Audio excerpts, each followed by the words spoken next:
And yet another first on the channel. You guys keep surprising me. Now, first of all, I do think an apology is in order for the odd, let's call it odd bits of Ferociously Staff's video. However, we do have an actual tie on her video with 14 hashtag Jester votes and 14 hashtag Silly votes. I can only conclude that we've got ourselves another titular Jester among us, alongside good old Flat Out, Orphan Red, and Manic Mike. Might have to come up with something else for their shields, what with being titular. I'm guessing an orange border would work. So, Ferociously Staff, welcome to the Order of the Sillies as a titular Jester. I do hope you enjoy your visit. Anyway, time for some popular comments on her video. First up, Demon Orb. Let's hope we don't have vile transphobic comments. And as you can see, pinned by Ragical the Unhallowed Knight. That's a spiffy fella right there. But hey, a spiffy comment like this needs to be pinned. Next up, Chris Davis. I am so confused. This person is just acting like a fruitcake. Yeah, I do apologize for that head tickling bit. I have no idea what that was, but hell, I saw it. You were gonna see it. And another one by Tim Othy. That petting stuff is kind of disturbing. It's quite possible to do that thing off camera. Yeah, I'm so sorry. I'm starting to feel bad about actually showing you that stuff. I mean, I was looking at it and I'm like, what am I watching here? Why am I watching this? Why? I'm sure my subscribers would love to see that, right? But that won't stop me from reading the next comment by Daniel Glasser. Hashtag silly. I really have no idea what that was, but I don't want to see any more of it. You know, I'm starting to see a pattern here. I agree also. And last up, Action Squad. Lots of projection from this person. Yeah, exactly. That unaware projection even. And now that we've got that out of the way, let's have a look at Level Earth Observer. Okay, just a quick one today. Today we're going to destroy the bendy water argument for the globe. Yes, you have heard it here first. We're gonna do a Flat Earth video again. It's been a while, but hey, I have never addressed this particular claim of them. Bendy water it is, I think. And in doing so, we're going to destroy the globe. Oh no, Level Earth Observer. I live there. Don't destroy my globe. I like to live here, you know? Can you feel the anticipation in my voice? How we're going to do that, we're going to play Google Earth off against Google Maps. Ah, I see. Some kind of battle of the gladiators, eh? Let them fight. And we find one matches demonstrable reality. Uh-huh. The other favours pantomime theory. Nuh-uh. First up, what is the flattest place in America? Now, I, for some reason, had it in my head it was Kansas. Don't know why. Probably nonsense I'd seen on the TV. Who still watches TV in this day and age, am I right? Level Earth Observer? But it turns out it's Florida. Well, whoopty fucking do. Ignore that. Alright, calm down, Del. Hey, you didn't commit an infraction to warrant a face punch. Nah. Florida takes the prize for the flattest state in the nation because the highest point in the state. Yeah, hey, that sounds all really interesting, but I'm pretty sure you're not gonna use any of this in the points you're trying to make, you know? But, do go on. My god, these flirts are so goddamn irrelevant. Hey, but I never address this point, so I have to. I am, after all, a collector of fine sillies. Even the smelly ones. Even though it is such an irrelevant point to bring it up in 2020, but hey. Is only 345 feet above sea level.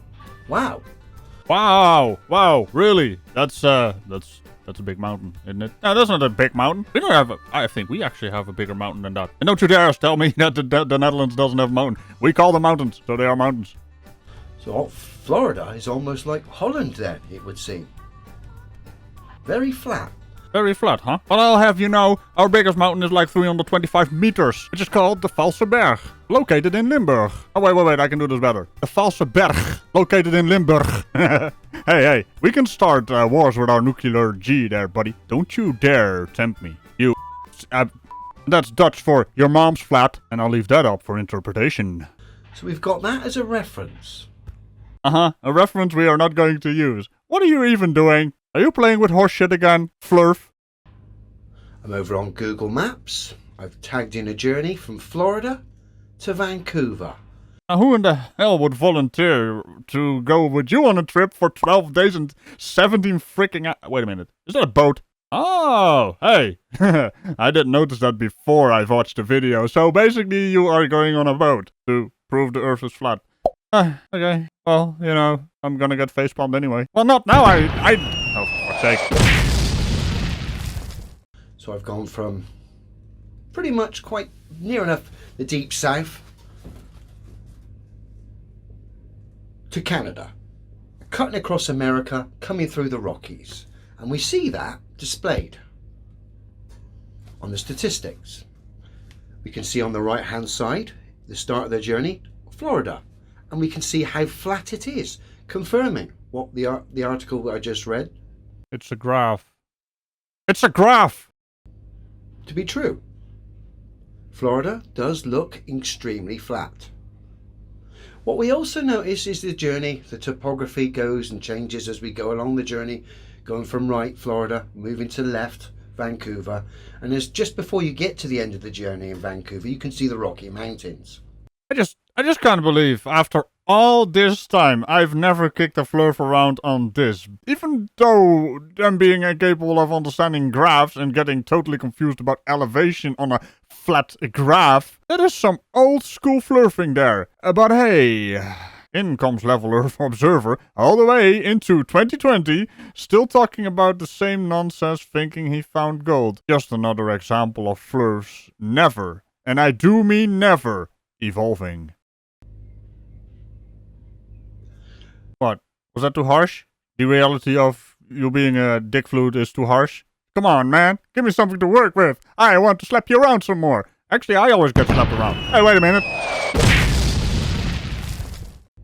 I've highlighted this before, but what stands out a great deal regarding these statistics is how they are always presented on a level, flat plane, okay?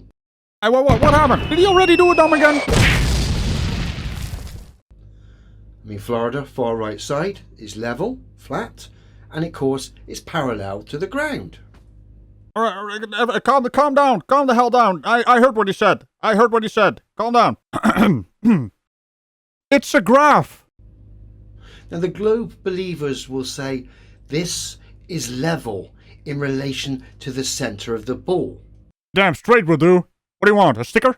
I'm gonna get a sticker for the stupidity you're displaying here. For fuck's sake, man. Even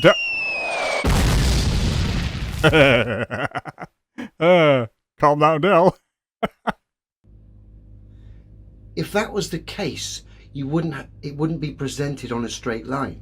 So apparently you can't grasp a graph. It is just an elevation graph. Usually we draw these on grid paper. And you want to know what the amazing thing about grids is? They're straight. But apparently you want to have bendy grids. For some reason. You know what's even funnier? The smug accent you have. It's like, oh boy, look at me being a fancy man, and you always talk utter horseshit, so, you know, it adds up. It's like you are talking from two cliffs, and you're jumping in both. Something along those lines. I don't know if that made sense. It made sense in my mind. And I'm about to prove that to you today. Somehow, I doubt that. We're about to get Google Earth to annihilate itself. Somehow, I doubt that. And we thank you, Google Earth. Uh-huh. We usually thank Bob. A 15-degree-per-hour drift. Thanks, Bob. Bear with me. Okay, what we've done, we're on Google Earth. We've marked the 2 points of reference. On the right, Florida. On the left, Vancouver. Hey, buddy. I don't want to be a spoil sport, but you need to, you know, to rotate it around in some kind of orientation so we can see the bendy line. I've drawn a line straight across using their tool. You're a tool. I do apologize. No, you're a tool. There will be none of that apologizing when it's true. Now, we'll zoom out. I'm going to show you the curve. Give you some idea. And now we're going to have a side-by-side comparison showing the elevation stats from Google Maps, which match demonstrable reality. This is so stupid. I mean, we all know what he's gonna do, but it is so stupid. And contrary to popular belief, I don't like to repeat my. Oh, for fuck's sake, go on with it already.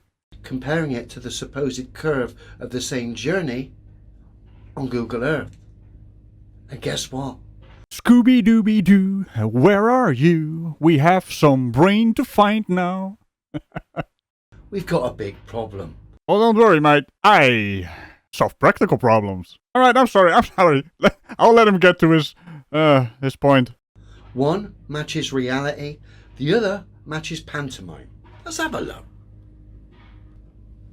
So, when we do a side-by-side comparison showing the elevation of the journey between Florida and Vancouver at the bottom, presented on a totally flat plane, and the elevation of the journey on the top, presented on the pantomime globe theory. What? What do you want from me? I'm gonna get to him. Oh, I mean, yeah.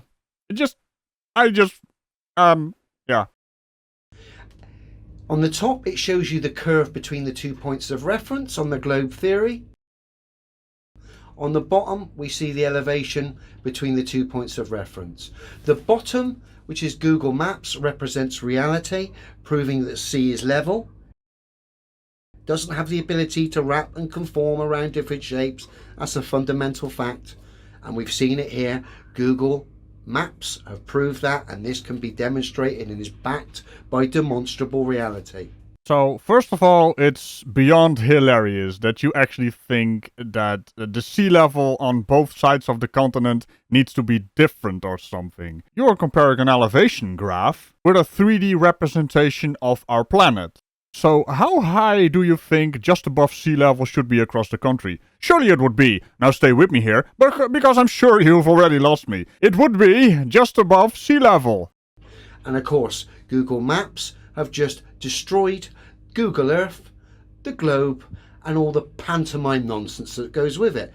So my guess is pantomime was some kind of word of the day or something along those lines. Because you keep using it to make it, I don't know, you know. Reality wants a word with you. But hey, flurfs run away from reality as fast as he can over the curve. It's quite clearly, if the globe was real, we'd see the curve that is represented on the globe here on the elevation stats. We don't. Yeah, and that's about enough of your dipshittery right here. You don't understand why a graph is flat. So let me show you something. Something quite related to that castle over there. Now, every time you guys engage in the art of dipshittery, with that I mean saying something idiotic, I get targeted by a facepalm and fly off screen. And have to walk all the way back. Now I'm usually out standing in my field here. And as you can see at the top left of the screen, I keep flying off screen, so you must be one of the biggest dipshittery shitterers. Shit artist? I don't know. Anyway, show the thing. So as you can see, I made a visual elevation graph, showing you the ballistic trajectory of the facepalm projectile. As you can see, it is a perfect arc, which always comes packaged with a projectile that is ballistic. Now wait for the magic to happen. On this one, I have flattened the terrain into an axis. So the terrain has been flattened, and the perfect arc has somehow changed. Almost as if an elevation graph has nothing to do with the actual object the elevation graph is based on. Strange, huh? How that works. Let's just put those two lines together to have another look at it. Do you see the difference? Well, I bet you do see the difference, but you're gonna ignore it. Of course you are. You can't have it level in relation to the center of the ball, because I've just shown you how much curve there would be in your theoretical, non-existent, curved level world. Hey, you wanna know what's even more hilarious? You do realize that Google Maps is based on Google Earth? They are the same thing, using the same data sets. Just because you don't know what an elevation graph is, or a graph in general, why am I even trying? I mean, these guys are deaf to logic, reason, reality, demonstrable facts. All they want is their cherries. Their red, juicy cherries. You lot like to pick all of them, don't ya? Doesn't exist. It's not demonstrably true. And we're back to just saying things. And I've just shown you that here, where Google has annihilated itself and the globe. So we thank you. It's not difficult. Ha! No, it certainly isn't difficult. Check this out yourself, look at the elevation stats, and do some journeys yourself and compare it to the globe. The globe fails every time. My claims regarding the shape of the Earth are simply demonstrable reality. That's all I need to destroy the pantomime reality that is the globe. So there's no such thing as bendy water. And there's no such thing as spheres flying through a vacuum. It was a good story for a while. It was quite funny, but it's got very, very old now. And it represents deceit, which I'm not a fan of. So it's time to say goodbye to the globe and all the nasty things that the globe represents. Hey, hold up! Why are you targeting me? Thank you, Google, for putting the boot in and destroying, ironically, one of the things you actually promote. So we thank you. Well, that was fun, right? Damn it, cow! Oh, for fuck's sake, now I have to get the bloody sword back. Oh well. Anyway, Level Earth Observer. You are quite a silly man, aren't you? Still peddling from the original Book of Flurf. Let me just leave you a spiffy comment there. Well, well, well. The story of the three wells. Not in any way, shape or form related to what you just did, but it does make more sense. In a way, I'm quite disappointed you actually think you are onto something by quoting from the Book of Flurf, Chapter 1. This is some old school flirting right here, and it's just pathetic you're still using this in 2020. Now mind you even managed to piss off my cow, and Ragical doesn't mess around. She stole my sword again. Don't worry though, that is my problem. Anyway, I just wanted to thank you for showing us Flurfs cannot evolve beyond their basic parrot points, and you are now up for judgment to become a jester in the Order of the Sillies. My subs will pass judgment on you. Heck, I'm worried you won't even make it, cause you are after all a basic Flurf that even Mr. Pratt would be ashamed of. But hey, you can always be thrown back into the wild to see if you can polish your skills in the art of dipshittery. I'll see you around, mate, but don't get your hopes up, okay, buddy? So yeah, let's just comment this, and there we go. If you want Level Earth Observer to become a jester in the Order of the Sillies, leave a hashtag jester in the comments, or if you do not want him in the Order of the Sillies, leave a hashtag silly. And if you do have some kind of suggestion for a video I should look at, you can always hit me up on Twitter or in the comments with hashtag #ragoots and I will have a look. I hope you enjoyed this one, so remember to tickle the bell and all buttons around it, and I will see you in the next video. Bye bye. You know, sometimes you have to wonder, what is a Flurf?